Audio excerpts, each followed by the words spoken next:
Squirm Squad, deploy for Part 16. Time to roll. It's time to end this. We have a train to catch. Move. I'm sorry. It's just someone threw all my socks out the window. Of course. Now, I bet it was someone whose name rhymes with EO. Captain EO? Ryan Number Gamer, yo. No. Oh, No. Dio from JoJo? Really, Tio? You're so hung up about Italy not winning the Football World Cup for years and you start to throw my things out the window? Yeah, look how much I'm carrying, Dweebs. If you're trying to... Imagine we're in the apocalypse now, there's no such thing as football. Honestly, Dweebs, I'm more invested in the killing streak that Alexander is having in a fictional setting of football rather than the IRL ones. Yeah. Well, what can you say, guys? Alex Hunter was obviously bred to be the ultimate footballer. Honestly, that would be an interesting headcanon if EA ever bothered to consider a shared universe. I know, right? I don't know. I don't know if I trust EA of a shared universe. Don't you see, Dweebs? FIFA, the journey clearly leads to Dead Space. It's obvious. Don't you look at that? Which is funny because it's funny because Dead Space is just about as dead as its developer these days, courtesy of EA. Poor Visceral, they deserve better. Oh god, Visceral were just that company that they kept going. They just kept on trucking. They kept trying to stay afloat. It wasn't even just for Dead Space. I was actually one of the few people who actually enjoyed Dante's Inferno and wanted for it to continue, but nope. Oh, here's hoping you weren't looking forward to that Star Wars game they were reportedly making with Amy. Was it the 1313 or the Darth Maul one?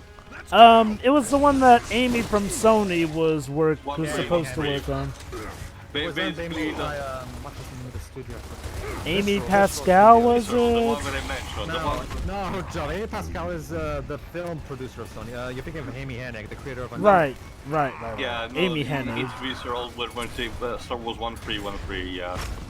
Basically, which, to be honest, despite the alien thingy, Dead Space was still functionally as a decent shooter, so we had experience for that baggage.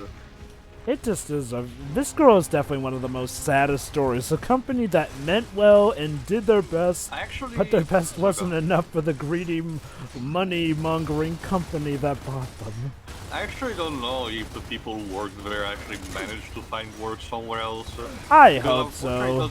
It doesn't always happen, unfortunately. I really do hope so. Like, they deserve better than what happened to them. Yeah, it's interesting as well because nowadays when a publisher gives up on a franchise and/or company, they either shut them down like EA, do nothing like some companies. I don't know which one springs to mind. Activision with Radical, they basically just reduce it to a live support. Actually, Tio, Radical Entertainment are dead, courtesy of Activision. Well, that's the problem, Joe, last I checked at the very least. It wasn't even that they're dead, just reduced to a vegetable, might as well. Of course, you can argue they might as well be dead, but, you know. All the publishers are just like, here, you can take your IP back and thank you. Thanks, bye. Honestly, with IO and Square Enix, I even go, I think it's, if not the first case, one of the extreme rare ones. I can't think of another major case where the publisher just let the developer go like this willy-nilly. Okay, maybe I guess considering we did the Rise before, Redstone or before this, I guess. By the way, I can't, even though I can't use R2 to aim there. L2 to aim why? For some reason. Oh, for the surface of the train. Okay. Yeah, don't ask me why. You'd think you'd be able to, but whatever. Yeah. In the meantime, for shits and giggles, I was rewatching the free 2009 Microsoft conference, and two things occurred to me. One, my God, I still can't get over how fucking uncharismatic and unpunchable of a face Don Madrick has. Yeah. Oh, was that the E3 conference where they tried to pass Connect off as this amazing thing where you would be able to speak to AI fluently? Complete with the you robot mean, boy Milo. talking to the adult woman like you. Yeah, Peter Molyneux's Milo thing. The sad part is that I actually really like that concept. The problem is that it was never actually real.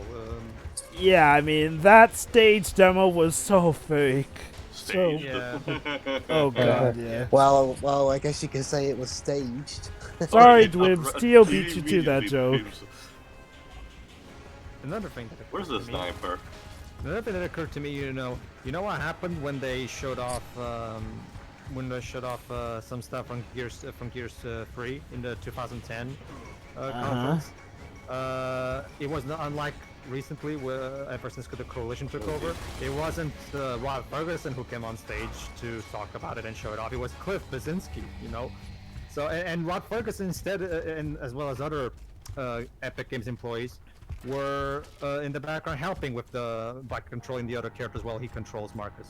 So even you see, it's another great demonstration of how Cliffy. By the way, the fans usually nickname him Cliffy B. It's another great demonstration of how Cliffy B was the actual guy who made Gears what it was. Don't get me wrong, I'm sure Rod had his role. But yeah, with Rod Ferguson in charge, things have been picking. Let me put it like this: for compare. Trample a moving train. I got exactly what you mean, though, Pedro. For comparison, it's like, oh, sorry, Coltrane. Looks like you missed the train. It left the station. Train wreck.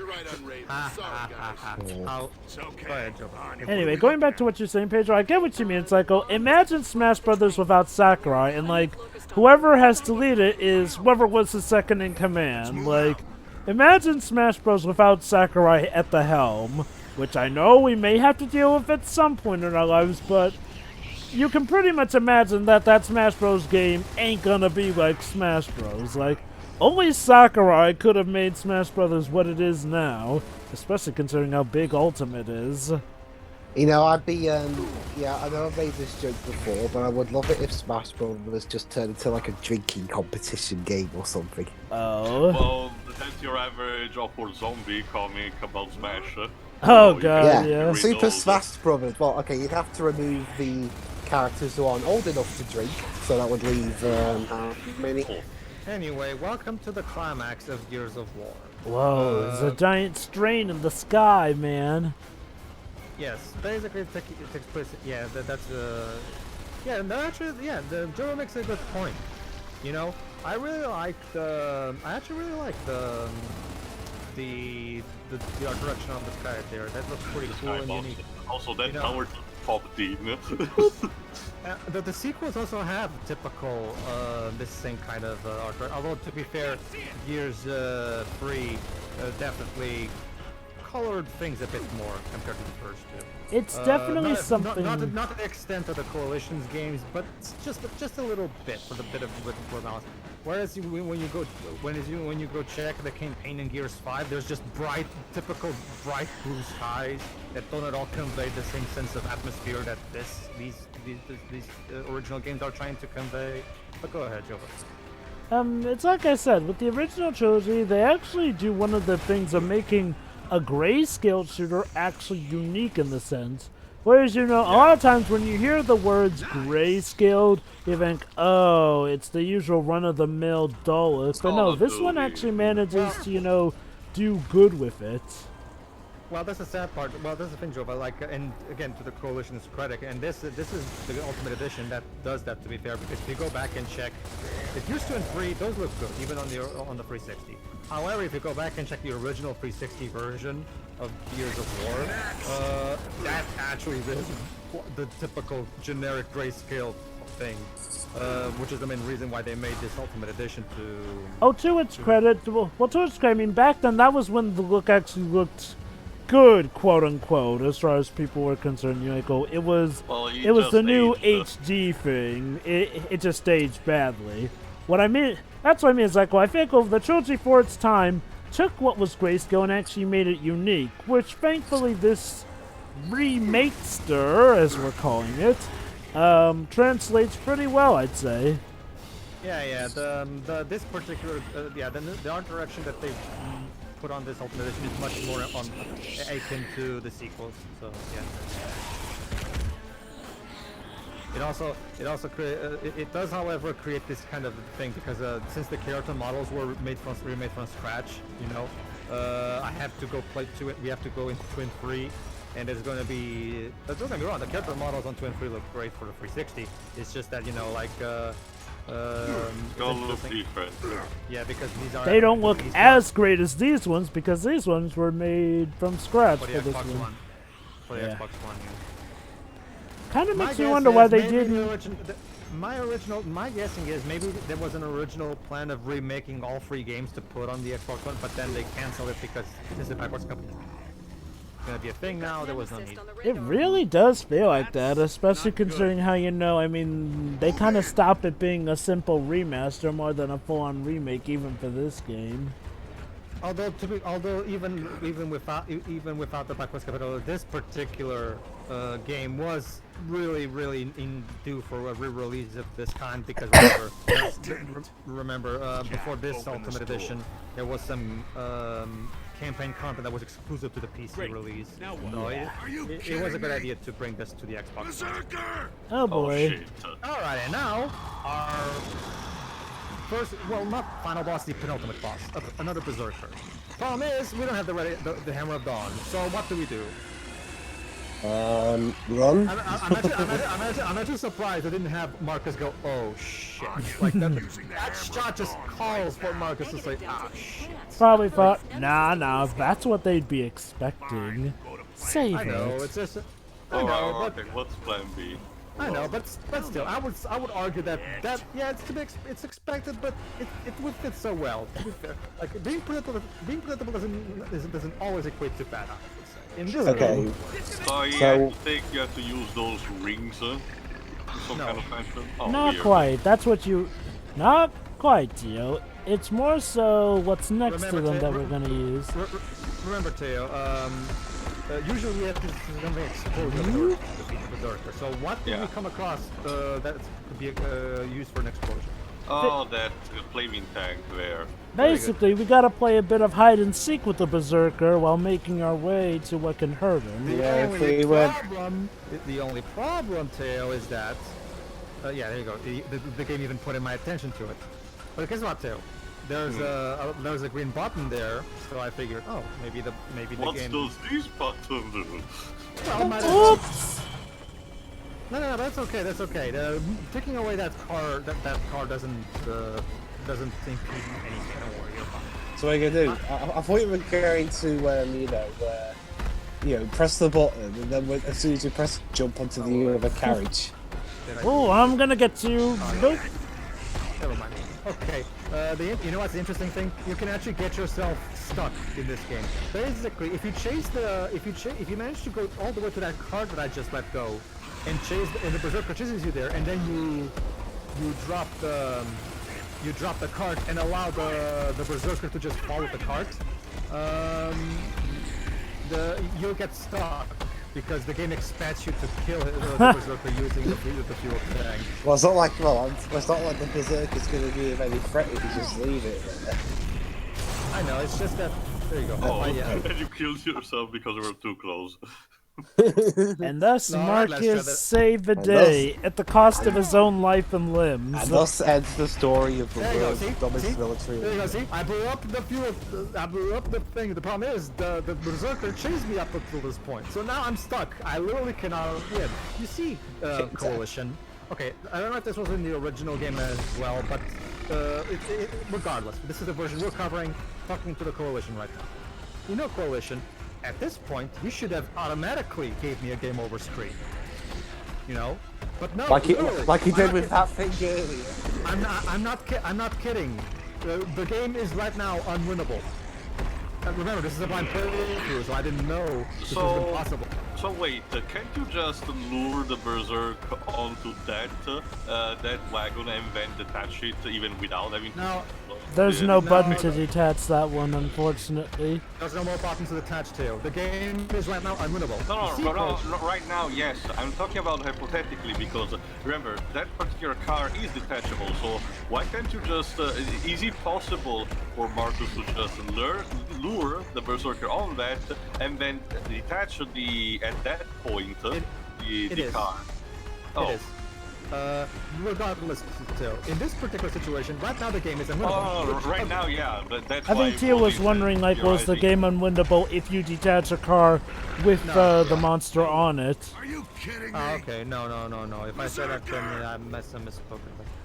Okay, so I reloaded the checkpoint. Let's try this again. Again, okay, fine. I went against what the programmers expected. Okay, fine. But give me a game over. Automatically make the game. Like, instead, instead you just keep going and you allow me to think. There we that go. Oh, that's what happens, man. Okay. But yeah, I see what you mean. It's like, well, it's definitely bad game design if a game essentially locks you into something if you do something wrong. What's it called? Soft lock. Is that what soft locking is? Yes. I did something wrong. Tell me by throwing the game over on my face. There you go. That's how most games do this kind of thing. I mean, tell me that I did something wrong. Like, I didn't know that I did. I was playing this for the first time. Hoffman's picked us up. We're on our way. Affirmative. Here they come. Oh shit. Open fire! And again, if this was already in the original version, well, all the more reason to fix it. Well, I guess they wanted to. I guess they took being authentic to the original a bit too literally. Yeah. If this even was a problem in the original, God help them if it was a problem that they ended up creating. Which is sadly a thing in a lot of remasters or remakes. Of the latest two latest two generations, creating glitches or problems that weren't in the original. To be fair, I don't know if it is. I haven't played the original version. Well, that's why I was speaking hypothetically on that account. Let me check if TV Trope says an unwinnable by mistake section. Oh no, they'll probably call it fuck. Go. No, I know that would be if TV tropes were run by You. Who's an infamously angry person on the internet? Ah yes, back when the Lancer had over 600 bullets. So, like seriously, it still baffles me a bit that the later games only have 420 max bullets for the LAM. So, I guess it's the game balance stuff. But I don't know. A weirdly specific change. I mean, I don't mind it. It's just like they start off with so many bullets and then they decrease the max bullets every game. And by the time we get to Gears of War, by the time we get to Gears 7, you only have like one bullet. I wouldn't know. I haven't gotten to 4 yet. I've only gotten to Judgment so far. While I was speaking like everyone else in this part, I too was speaking hypothetically. Sure. You know, that's. I mean, that'd be something. I mean, eventually, by like Gears 8, there'll be no bullets at all. You have to fight with your bare hands. Well, the Lancer can be used as a chainsaw, so technically it can still work, I guess. Ooh, a new comic page found. Don't worry, we will be commentating on the comic. Fortunately, I found a YouTube video that has the entire comic, so I don't have to go out and collect all the collectibles myself. There's a ladder. I'm on it. What do you mean a step ladder? Watch our back. No. What's the difference? We're in the middle of a war here, man. Also, to be fair, that one is a legit ladder. Also, Cadet Tail, save your grammar lesson for after we defeated the terrorists. Anyway, I'm checking here now. There doesn't seem to be an unwinnable by mistake section particularly here. Maybe I don't know, on your mind may vary. Maybe it's one of those where maybe I'm just unlucky and I was the first person to find that. Well, congratulations, you got it all on the... Okay, yeah, I was the one first video. person to find an unwinnable situation in Gears of War. Is that something worth being proud of? Well, yeah, I mean, I guess it's a we take those kinds of victory into the... Maybe I should, you know what, maybe I should become a QA tester at the Coalition. It seems like I'm really good at finding bugs in their games. yeah, I mean, why not? You get paid to play games, but also you have to fill in paperwork. I'm fine with that. Yeah, I wish I could do so. I already have to file plenty of paperwork on my actual job anyway, so I'm used to it. Okay, so honestly, this section looks pretty fun on its own, but in terms of like game segments for on a moving train, I prefer the one in Uncharted 2, mainly because Well, that one you're it's constantly I moving know from train the to train. genres are a little different, but strictly in terms of what you can do, you can move around a bit more.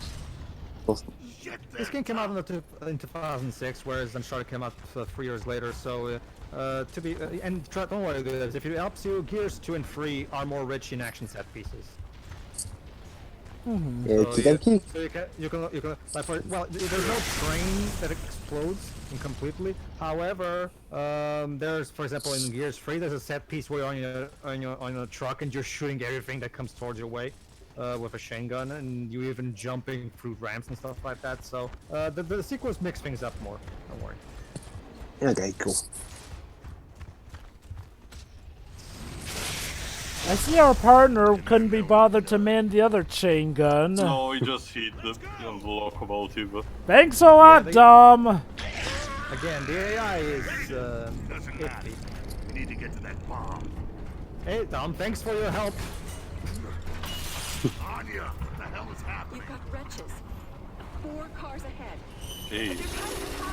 Hey. Dom is simultaneously the most badass, yet also the most unhelpful person I've ever seen. I know, he's invincible, he can survive all that damage. The problem is that he's also apparently pretty lazy. It's like Teos, it's a gameplay story segregation problem where, you know, all of these four guys are supposed to be big badasses. The problem is the AI doesn't quite reflect that, because a lot of times your AI partners are not very good at defending themselves. So I think the funny... so it's the Resident Evil 5 syndrome. No.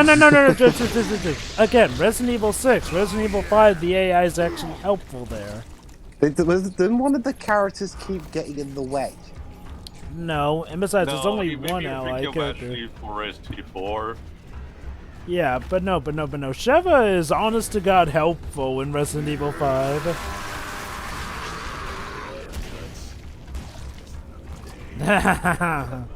And unfortunately, having played for the original tree, I can tell you that unfortunately the sequels don't improve the AI that much. Apparently they're even worse in Gears 5. Gears 5, apparently the AI in Gears 5 is the worst it's ever been from what I've heard, and that scares me. I mean, what, did the AI try and attack you?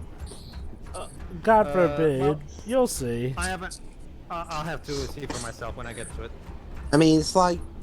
it's not even like in Half-Life where, you know, if you shoot your friends, they shoot at you because, you know, they think you betrayed them. Oh, shit. More reverse. For my deal, I always like to do the games where friendly fire is a thing, or maybe you to them. I can make up reasons in my head for why I did it. Like one of them was planning to betray us, or one person ate like my last supply of rations and I'm going to be starving for the rest of my life. So you shoot them in response. Well, Jova, if they didn't want me to eat them, they probably should have eaten my food. So... Disproportionate retribution much? Yeah. Jova, we're in a world where food is scarce. Remember, Jova, that verse from the Dweeb's Bible. If someone slaps you on one cheek, punch the fuck out of them.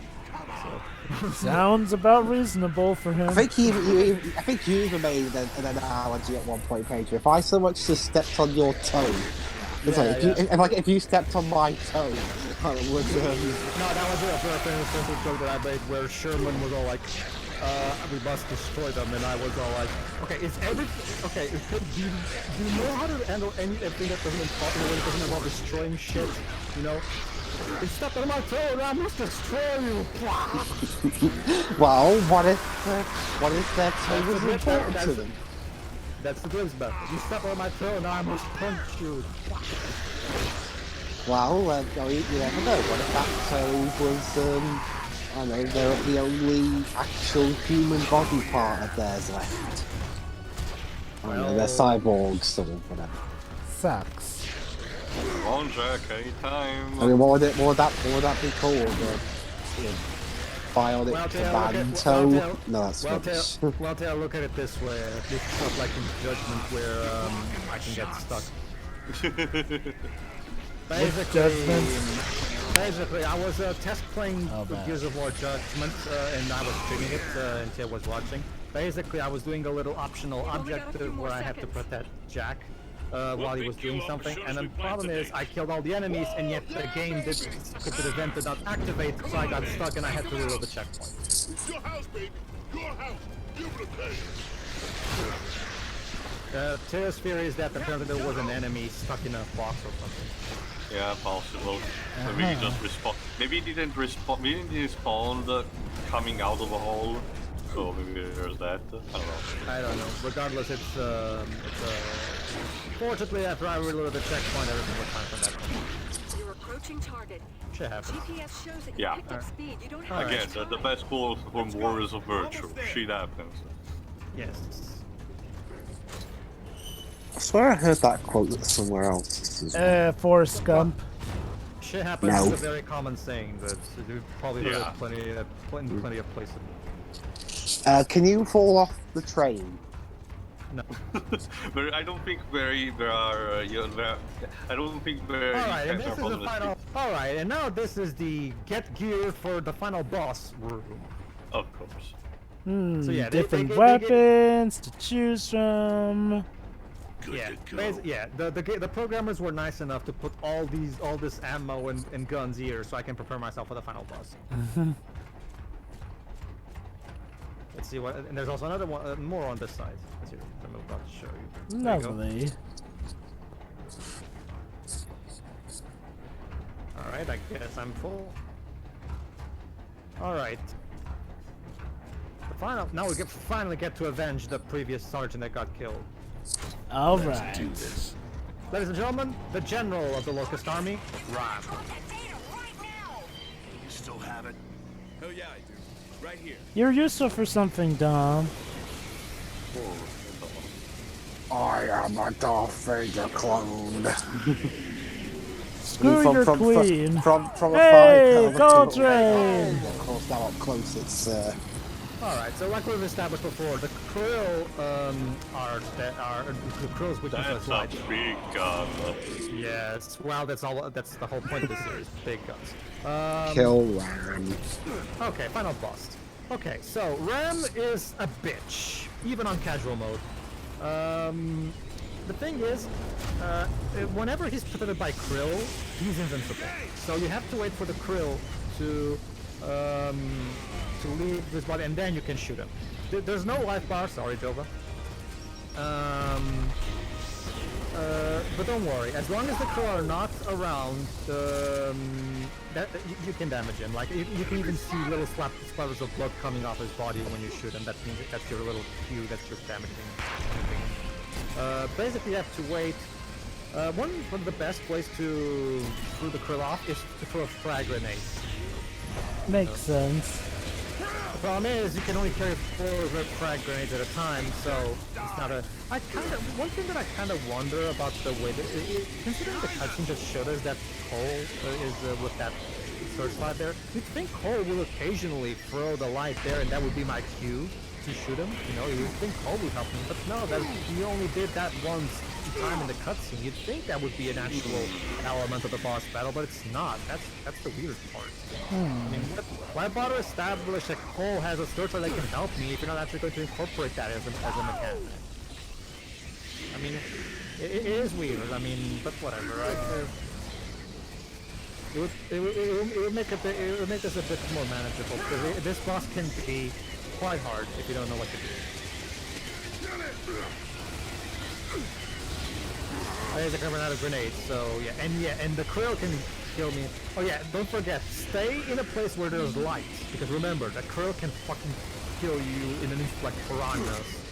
So Yeah. hey Cole, you know that sword fighting using the cutscene? You can really use its help right now. Maybe the light bulb just got fried. Maybe it ran out of battery power. I'm sorry, sir, I dropped it. So Joe, it's a point like in Rockadoodle, the batteries are dead. Yeah. Okay. Well, fun fact, we'll actually be able to play as RAAM in the Gears of War 3 mini DLC campaign. Lovely. The sad part is that he's not the focus. Instead, well, I'm getting basically the Gears of War 3 DLC mini campaign. I'm gonna say I'm not a particularly big fan of it. Instead of playing as the main characters, we play as the Zeta Squad, which is a brand new cast of characters that has never been introduced in the games up until that point. And quite frankly, I don't find them nearly as likable as our main as the Locus Squad. And I kind of wish the entire DLC would have been focused on RAAM, because RAAM is really fun to play as you can probably guess from what I'm seeing this title. Basically, when you're playing as RAAM, you can use the krill to basically one-shot kill the soldiers. Oh, fuck. Oh shit. Oh snap. Getting closer. Bad touch. What do we do? Circle around. But yeah, that DLC is at its best when you... There you go. Oh, there we go. That DLC is at its... Yes, I know I can skip the cutscene, thank you.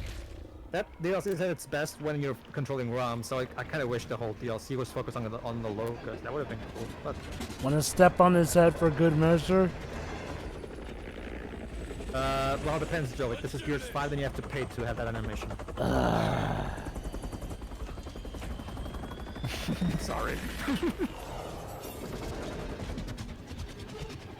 Alright, let's set the bomb. Here we go. Here we go. Beep boop. And I'll move it, go. Oh. Hey, on our way.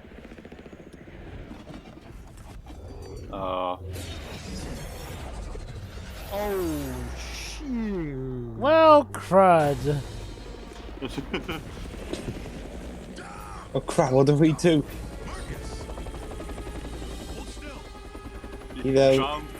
Oh. I bet the main characters of the Lone Ranger are still such things as helicopters when this. Yay! You did it, Tom! There you go. Well, it makes more exciting if he escapes right on the nick of time. Yeah. And now, time for the bomb to go off. Or rather, the multiple torpedoes. There you go.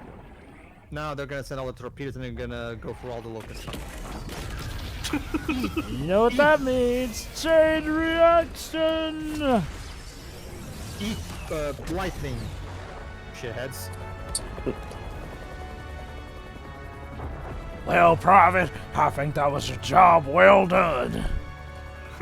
And then they drop him because it's a return hero. And as a job well done, Marcus gets Marcus continues to have a full pardon by the military. Your gears successfully deployed the light mass bomb. We have destroyed the enemy stronghold. They're all fired. Exacted a heavy price from And then he just fires him. It totally means the Locust are gone. For good. To be fair, he didn't say that. that we will rise again. They do not understand. Oh? There we go. They do not know. I guess this why is we the queen. launched this Yes. war. Very good. Why Meet we the cannot Locust stop. Queen, the final boss of Gears 3. Will not stop. why we will fight and Surprisingly humanoid looking, ain't she? until Let me guess, she's a human, but she fell out of love with humanity and decided to eradicate it with I can't speak for the comics, Liv, but the games themselves never explain why she looks different than the other Locust. Yeah. Okay. Well, Pissinski. So that was Gears of War.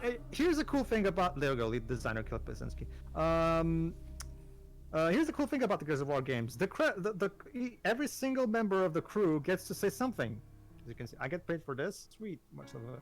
Yeah, so Cliff gets to thank the family, the impossible, about the love and support of the family, and all that stuff. So there you go. Every single person who worked on the game gets to have their own little comment there. Nice. And a photo of theirs and everything. And let's thank Scabs. You're truly my partner and everything. And to my being Julie. Okay. Thanks to my beautiful Naomi. Yeah, basically it's all typical. Thanks to my family for putting up with me. Blah, blah, blah, blah. You gotta love Chris's one. Hey, I get paid for this? That's so epic. Yep. Games. Big Love games. Ioana, Joseph, Carl, Murray, our new state. Minty. Thanks to Mom, Aisha. These guys really love their mummies and Families. Alright, so that was Gears of War Ultimate Edition. Whips, what do you think of the game? It's a video game. It's a video game. Very good. Yeah, it looks alright. It's wouldn't necessarily be my cup of tea, but you know, I mean, I'm not arguing its quality. It's just probably not a game that I'd enjoy personally, because you know, I'm not exactly good at these kinds of shooter games, you know. They did a remix with Cole. Yes. God bless you, Cole. Oh, so People Can Fly also contributed to the version. Well, actually, no, too. Remember, right before that, People Can Fly, they were saying, thanks to our partners who helped finish the PC version, People Can Fly. So People Can Fly helped out with the PC version, basically. Alright. Yeah, that's it. That's what he done. It's fine. Too. It's for the game in itself, for the starting of the franchise, it's fine. You can definitely tell that it's a first stepping stone onto these, these IP that they wanted to create. So of course it suffers for a couple of the installment weirdness or roughness from the edges. Prayer just put that fair for sure. As for this Ultimate Edition, well, it's definitely more polished here and there. Look at Joe. RAAM is played by the Bradley Baker. Yeah. Awesome. Go ahead. It is definitely polished in a lot of things, and the cutscenes are redone and everything. But unfortunately, it does still maintains several problems that the original release had. Again, it seems as if, I probably don't know the full context, if the fans actually were okay with keeping some of those things, even the negative ones, because, we were, there was a nostalgic, iconic connection with it, so we were fine just keep having them still. I don't know, it looks a bit weird, definitely, compared to other games that have got a re-release that improved things out, or a full-on remake. Hence why also this is a bit of a mixed bag. For a shooter in itself, I guess ideally I would probably play it, but it does contain a couple of things that I normally don't care about in a shooter, mainly the lack of an upgrade system, limited weaponry, and even basic stuff like bizarre way to display your health for the enemy ones. But it does contain a couple of ideas that I like the Lancer usage, the bonus of reloading. and some particular set pieces. You can tell that these people loved to make games because the way they set pieces are also interspersed with the puzzle elements, and some of these puzzles are literally just these giant red balls that the characters have to turn that make sense in the context of the universe, but still appear a bit comical and more gamey, but they function for the way they need to do. So yeah, it is fine, but definitely could have been improved. Next. Yeah, I remember playing this game back in the day and I enjoyed it. Looking back at it revamped now, I can still say that I would enjoy it. I am, however, kind of disappointed that the Coalition didn't think to, do more in fixing the problems of the old, or potentially creating new problems. I hope that's not the case, but yeah, some of these issues I don't even remember being issues from the original, so who knows. That said, though, the production values for this game are definitely pretty nice. This game looks pretty good. It works with its visuals and premise very well. Stuff like the Lancer is definitely a nice trademark in history in the sense it's an example to be followed, having access to both melee and shooting techniques in a third-person shooter of sorts. And it's quite a unique one. It's a weapon that managed to become iconic for a good reason, despite the simplicity. Yeah, it's my favorite weapon to use. Apparently Mike had nothing to say.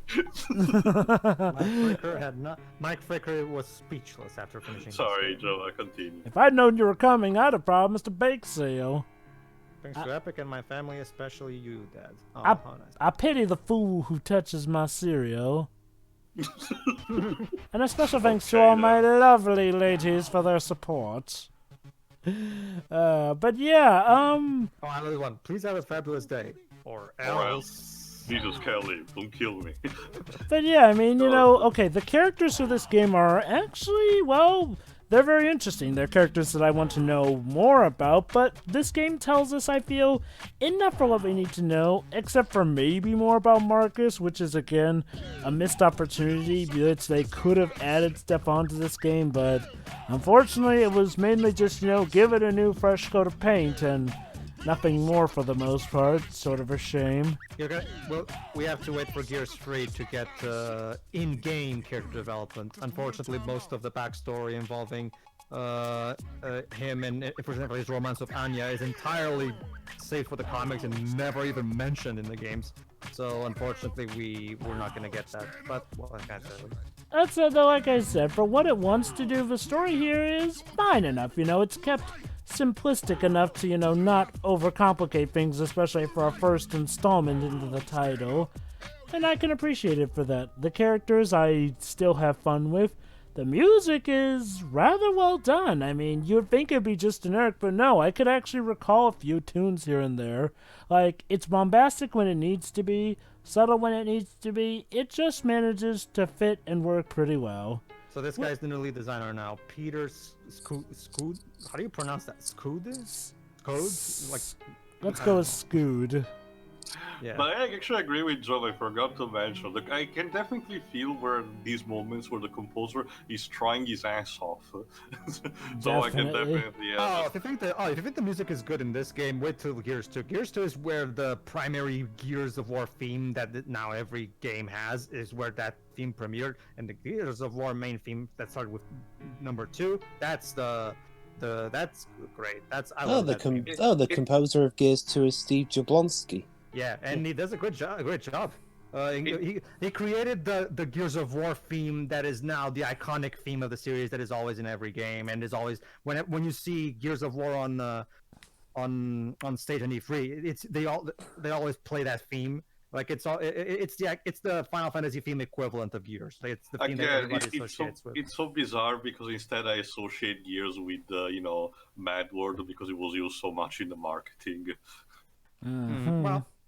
But it is an actual true, I suppose, and that is an actual existing song instead of a thing created for the game.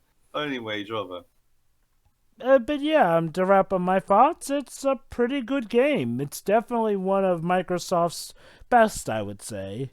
Not so much this game, but the series as a whole for the original trilogy. But this was a very good start to more to come. Mm-hmm.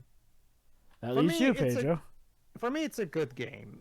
Like it's not a great game, but I think there are some aspects that haven't quite aged well. I think I get the feeling that when they wrote the first game, they didn't properly, sit down and plan everything out. Oh, That's the feeling I get. definitely. That's It's like I said, it feels like a very safe first game where, okay, we don't know if we're going to have all the time to have all these story details, so let's just lightly hint at this stuff, and if, it turns out good enough, then we'll expand on it in sequels and whatnot. That would be fine. I just wish they would have done that more than they did. But I'll get to it when we get to the sequels. But for this one in particular, yeah, it's fine. The story is just there is an excuse. It's primarily there as just an excuse to have the characters interact. So it's fine. It works fine. Just Locus are attacking, go kill them. Okay, Yeah. it works for the basic purpose of just going on an action romp. And the characters have some really good chemistry and some good dialogue. And it even gets even better as it moves along. So yeah.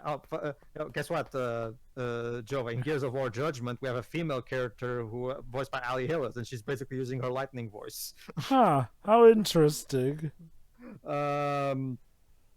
But yeah, so yeah, story-wise, it's very generic, but whatever, it works. It still works fine for the purpose, and the characters do manage to carry it throughout. So I guess it ends up working out fine. The gameplay is basic, considering this was a 2006 game, but it still works fine. It's well made for what it is. It can get a bit, if you're used to more modern shooters that came after this one, you might, it will definitely notice the age, because this game doesn't really do much to mix things up. It's just nothing but shooting and shooting, which wouldn't necessarily be the problem. It wasn't a problem back in 2006, because back then cover-based shooters were a new thing. But yeah, playing this in 2019, 2020, yeah, it does it does show that this game is a bit too basic by today's standards. But whereas compared to the sequels, especially Gears of War 3, which mixed up things a lot better with set pieces and different gimmicks, but in here it's a very formulaic gameplay loop that doesn't really mix things up very much.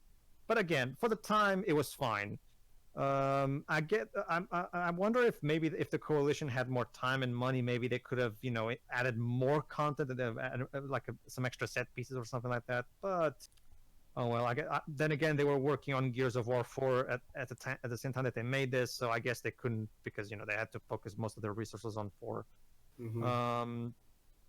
But yeah, for a first entry, especially considering this is a game that came out technically in 2006, it's fine. It gets the job done, and the characters do carry the slack for the story is lacking, but the characters do carry it through. So it works fine. The music is it's serviceable, but trust me, it's nowhere near as good as Steve Jablonski's score for Gears 2. Like, yeah, especially now that I'm so used to that theme. Yeah, playing this game again. Yeah, like the score is serviceable. It gets the job done, but it's not something I'd go out of my way to listen. To be honest, Gears of War 2. Now that's where the stuff is at. So yeah. The graphics look pretty great. This is a lot of the assets were redone from scratch for taking advantage of the Xbox One, and the characters really look way better than they did on the original 360 version. And it works really well. The cutscenes look really, really good. They're actually pretty well directed. So they're still based on the original cutscenes, though.